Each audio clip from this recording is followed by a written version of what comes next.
Mas Adit nih, wah saya tuh habis pesantren itu maunya saya tuh terus maunya mondok terus, tapi waktu itu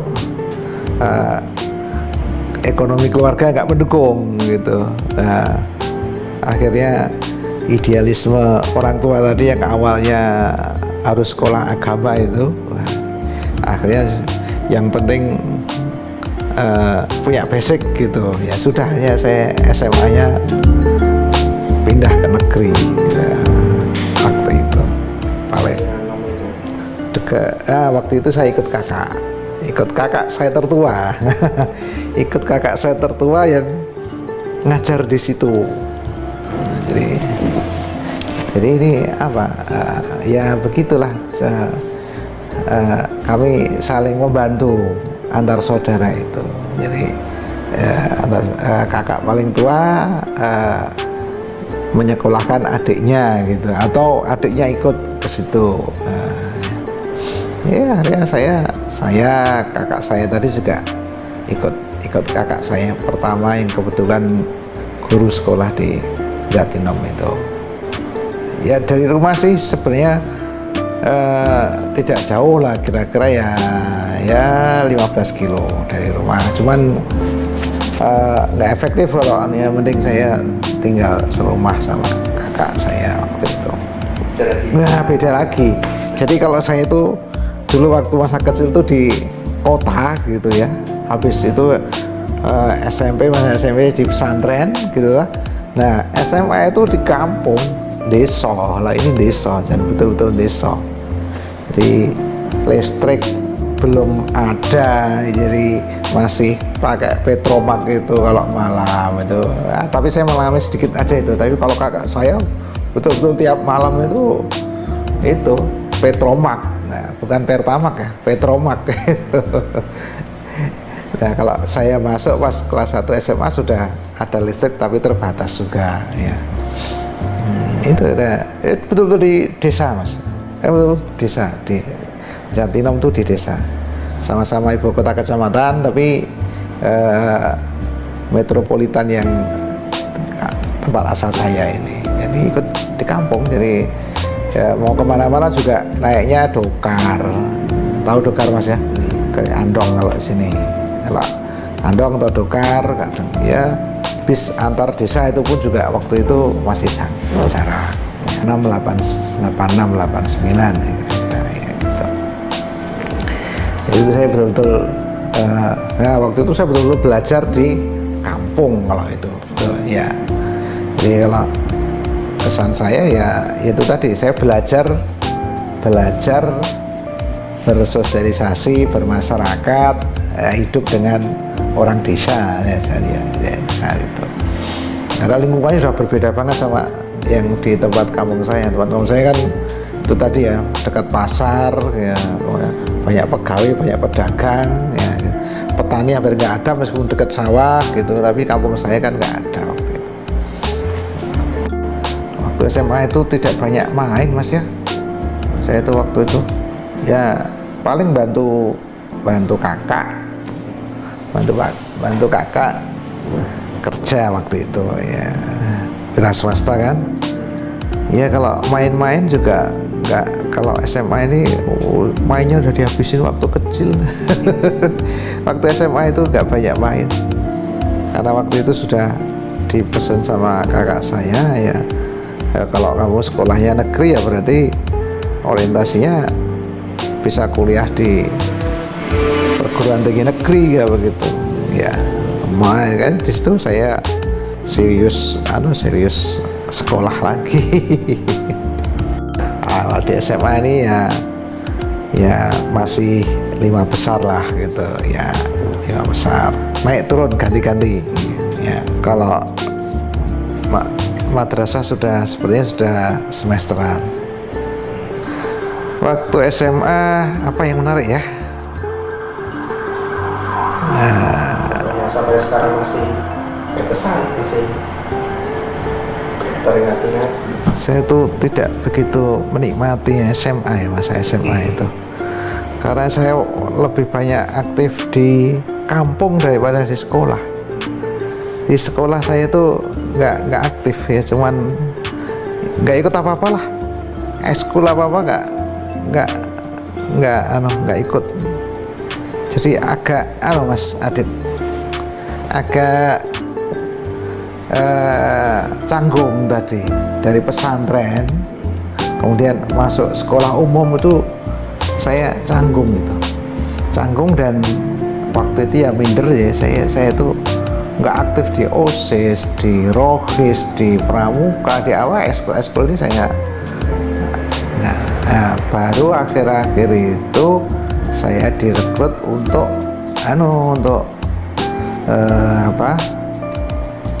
yang kelompok ilmiah itu KIR. Nah, kelompok ilmiah remaja itu baru ya itu saja, akhirnya akademis lagi. Nah, kalau di kampung itu saya yang banyak waktu itu ya merintis pengajian anak-anak, merintis pengajian kampung, menghidupkan, ya betul-betul menghidupkan langgar. Saya itu masih langgar yang masih ya waktu itu di kampung saya itu ya belum banyak yang ke masjid ya alhamdulillah dengan saya dan kakak saya yang menghidupkan waktu itu ya alhamdulillah sekarang udah baik. Jadi zaman itu masih mas orang masih jarang ke masjid, sholat itu masih jarang ya, makanya saya waktu itu lebih banyak aktif di kampung daripada di sekolah ya. Untuk Jumatan gitu juga harus luar kampung Mas, jadi harus enggak di kampung itu ya, karena pemahaman kampung saya itu kalau nggak ada orang 40 nggak sah sholat Jumatnya. Nah, jadi satu kampung tuh nggak ada 40 orang yang mau sholat Jumatan itu ya, akhirnya ya setiap Jumat itu saya harus jalannya kira-kira 1 kilo lah gitu, 1 kilo bareng-bareng anak-anak muda aja yang sholat Jumatan waktu itu. Ya ceritanya saat itu saya memang diminta kakak nanti ya kalau sekolah negeri berarti fokusnya nanti sekolah di PTN gitu ya. Nah ini mungkin waktu akhir-akhir saya sekolah SMA itu sering diajak ikut teman saya bimbel, tapi bimbel yang gratis ya. Yang tryout gitu. Yang tryout itulah dari itu saya kemudian ya lumayan mengasah kemampuan saya. Waktu itu saya mau ikut bimbel itu tidak boleh sama guru saya, nggak usah bimbel ya, marahi bodoh itu katanya gitu ya. Nah, terus akhirnya saya manut sama guru saya nggak ikut bimbel tapi ikut TO-nya saja ya. Alhamdulillah dengan banyak latihan itu ya bisa tembus UGM kan itu ya, pilihan pertama.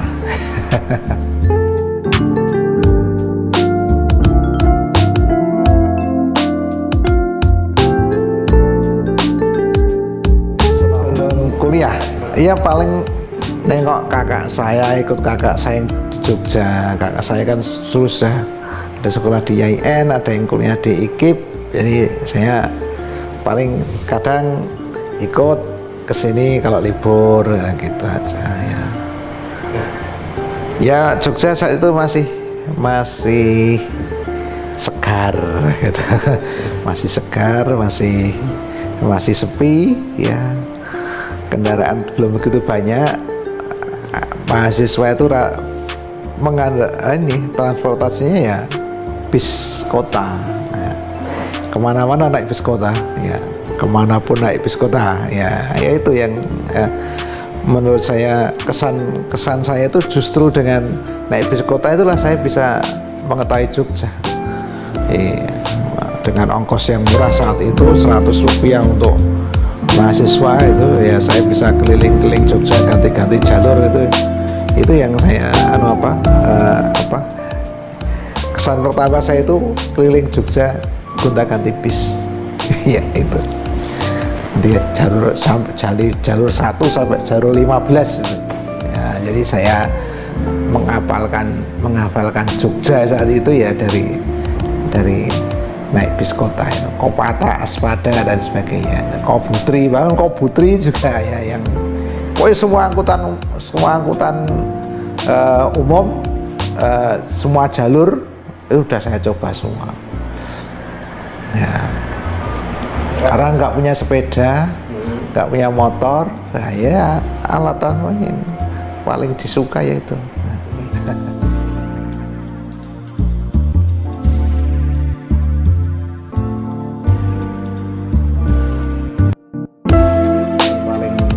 Paling berkesan ya di Gelanggang ya, karena saya waktu mahasiswa itulah kemudian ini Mas Adit, saya kalau dulu aktifnya di kampung, nah begitu SMA itu aktifnya di kampung, begitu mahasiswa saya aktifnya di kampus. Ya sudah lah, saya itu jam kuliah itu ya, selain jam kuliah itu saya sering mainnya tuh ya di Gelanggang mahasiswa saat itu ya.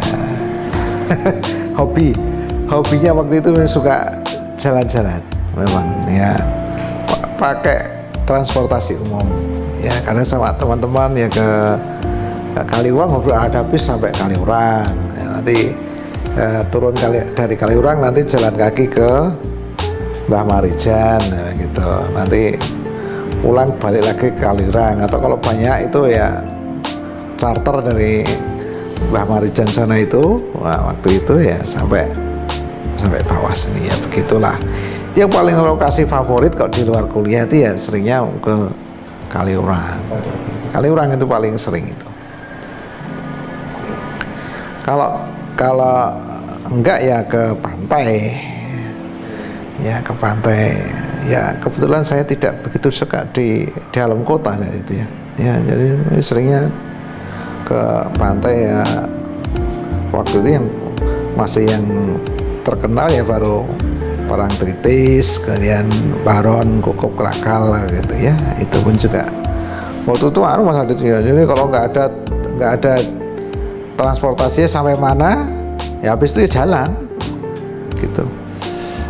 Jadi saya pernah jalan tuh dari Parangtritis ke Krakal itu ya jalan, kadang jalan lewat jalur jalan itu atau lewat susur pantai ya, begitulah aja, nggak ada apa-apa, nggak punya motor ya itu. Ada kuliner favorit mahasiswa Mas, mahasiswa tuh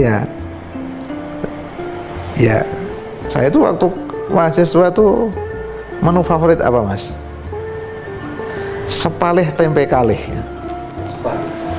Nah, makanya porsinya separuh, lauknya tempe 2 itu dah. Passwordnya sepalih tempe kalih itu udah semuanya udah hafal teman-teman gitu kalau aneh ya. Jawan perjuangan ya gitu. Kalau teman saya itu ada lagi yang lebih di bawah saya lagi Mas. Jadi dia beli nasi aja. Habis itu dia nggak pakai lauk, tapi ngambil Mas, tempe goreng ya, tapi ya tinggal kalau diangkat-angkat itu masih ada tepung-tepung yang kecil-kecil gitu ya, itulah untuk lauk gitu. Nah, teman saya yang prihatin ya begitu ya. Ya saya mending alhamdulillah masih bisa beli tempe ya, itu maksudnya sepalih tempe kalih. Ya, saya ya waktu itu ya saya kos di situ Mas Adit, di daerah barat Skip ya, barat perumahan dosen Skip ya, itu saya kos di sana dekat Kalicode ya, dekat kuburan Cina. Nah itu ya saya menunya di situ masih murah-murah, jadi kalau di antara daerah-daerah sekitar UGM itu sepertinya yang paling murah di situ, di kampung saya itu. Kampung Sendowo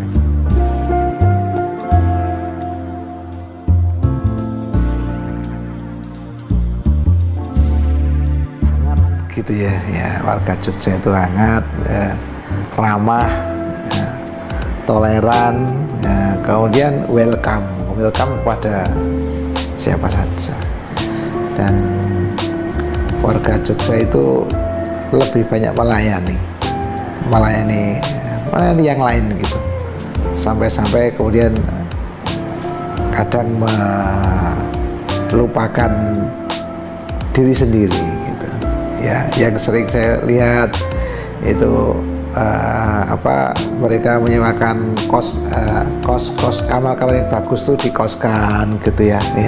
Sementara mereka sendiri lebih yang di kamar yang yang seadanya gitu, Pak, untuk anaknya, untuk keluarganya begitu ya. Karena dulu kan kos itu kan nginduk, Mas, nginduk ke pemilik rumah ya gitu. Ya itulah, hangat melayani ya, bahkan ya bangga gitu, bangga mereka kalau bisa melayani mahasiswa begitu ya. Nah ini mungkin yang berbeda dengan sekarang itu adalah ketika memang kos-kosan itu sudah menjadi sebuah industri ya, sudah jadi kos eksklusif ya, kemudian asrama yang ya bagus-bagus seperti itu. Ini jadi menjauhkan dengan masyarakat ya. Jadi kalau dulu mahasiswa Jogja itu bisa menyatu dengan masyarakat itu. Mahasiswa bisa berbaur dengan masyarakat, dengan warga asli Jogja itu bisa berbaur ya. Karena mereka tinggal di lingkungan warga, kemudian juga dengan fasilitas warga gitu kan ya. Maksudnya ya pasti menyesuaikan lah gitu, tidak antara kos satu dengan kos yang lain itu tidak splitnya tidak terlalu tinggi ya. Nah kemudian juga makan juga begitu, mereka interaksi dengan sesama mahasiswa, dengan warga itu juga begitu makan. Itu jadi hubungannya itu betul-betul hubungan erat, kekeluargaan, ngangeni gitu ya. Nah sekarang ketika kos-kosan itu sebagai sebuah industri gitu, itu akhirnya hubungannya bukan antara yang ngekos dan yang induk sembang atau bapak kos gitu ya. Bapak kos enggak, sekarang sudah kayak ya penyewa, dan ya hubungan jadi hubungan bisnis gitu ya, bukan hubungan kekeluargaan lagi. Nah ini yang saya kira perlu ini ya, yang menurut saya berubah ini ya. Maka ini saya juga prihatin, Mas Adit, ketika banyak kos-kosan yang bagus seperti itu, termasuk juga banyak asrama yang bagus, rumah-rumah penduduk asli, kos-kos punya warga itu sekarang ini banyak yang kosong karena bisa jadi yang mereka ya ada yang lebih bagus gitu ya, tidak mau tinggal di situ lagi, banyak yang kosong tuh dia di rumah-rumah asli dekat kampus sana ya. Mereka lebih suka pada kos yang ya tidak terikat dengan induk semang gitu ya, yang penting bayar gitu ya. Artinya hubungan antar warga juga tidak begitu bagus. Saya kira ini perlu diperbaiki lah.